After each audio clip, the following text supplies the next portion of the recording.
Bienvenue à tous. Si vous êtes propriétaire à Bruxelles, vous l'aurez peut-être remarqué, le précompte immobilier augmente de 12% cette année.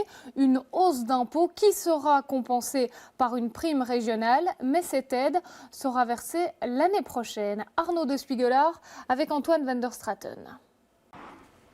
Nous sommes le 27 septembre, c'est la fête de la Fédération Wallonie-Bruxelles. Les écoles sont fermées aujourd'hui. Elles sont pourtant au centre d'un débat lancé par Philippe Courard. Le président du Parlement de la Fédération Wallonie-Bruxelles plaide pour la fusion des réseaux d'enseignement.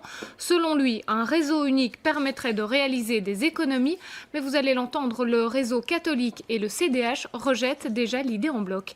Michel Gaillard et Thierry Dubocquet. La Fédération Wallonie-Bruxelles est donc en fait celle que l'on appelait autrefois la communauté française, reste pourtant méconnue de la population. Cette institution a beau gérer des matières importantes comme l'enseignement ou la culture, chaque année se pose la question de sa raison d'être. Jean-Christophe Pezès avec Béatrice Broutou.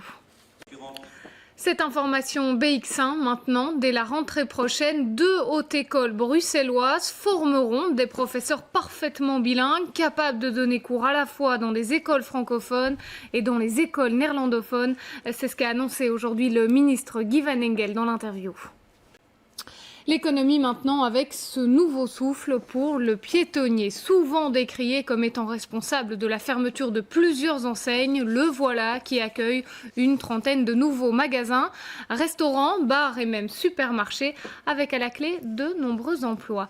Elisabeth Groutars avec Antoine van der Straten. Une nouvelle tour résidentielle sortira de terre dans le quartier. C'est une pathologie méconnue qui touche pourtant un Belge sur 5. L'urticaire peut être une maladie très invalidante. En cette journée mondiale de l'urticaire, une action de sensibilisation avait lieu à la gare centrale ce matin. Marie Bervens et Yannick Van Gansbeek. Le roi Philippe en visite ce matin au Home Baudouin. Il est considéré comme le père de la bande dessinée européenne. Hergé est mis à l'honneur à Paris.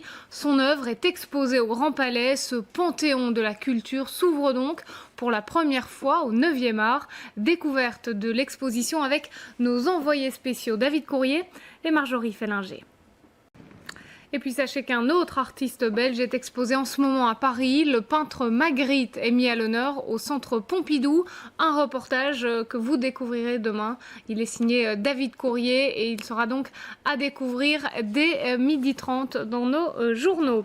Nous sommes mardi, c'est donc une nouvelle semaine d'EM qui démarre ce soir. Valérie Leclerc, on évoque le sommaire avec vous et on va pour commencer reparler de cette idée qu'on a abordée dans le journal, une idée qui fait débat, la création d'un réseau unique d'enseignement. Cette année, c'est Je m'y mets. On va parler des Beatles ce soir. Demain, c'est un homme en uniforme qui sera l'invité de l'interview. Jean-Marie Brabant, chef de corps de la zone de police Montgomery, répondra aux questions de Jean-Jacques Deleu dans la foulée du 12h30. Et puis l'image du jour, pour terminer, elle fera sans doute rêver les amateurs de bolide. La Bug Showroom à Bruxelles, il est situé rue du Mail à Ixelles. Le retour de l'info, c'est demain dans le 12h30 de Muriel Berg. J'aurai le plaisir de vous retrouver à 18h. D'ici là, informez-vous sur bx1.be. Passez une très belle soirée.